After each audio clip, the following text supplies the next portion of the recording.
வணக்கம்.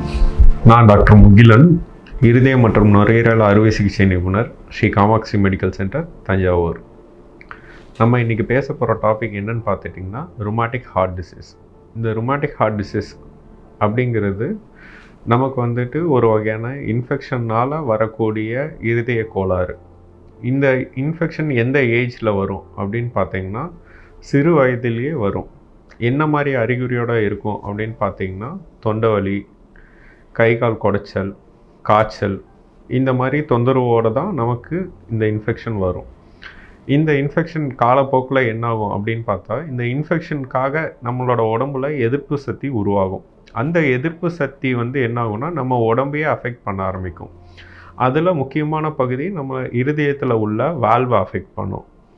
இந்த வால்வோட அஃபெக்ட் பண்ணி இந்த வால்வ்னால் வரக்கூடிய தொந்தரவு தான் நமக்கு இந்த ருமாட்டிக் ஹார்ட் டிசீஸோட ப்ரெசன்டேஷனாக இருக்கும்.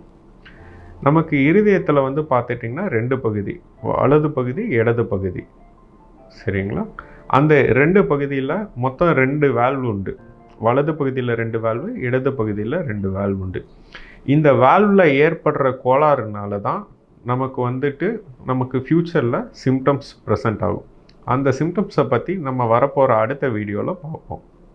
நன்றி, வணக்கம்.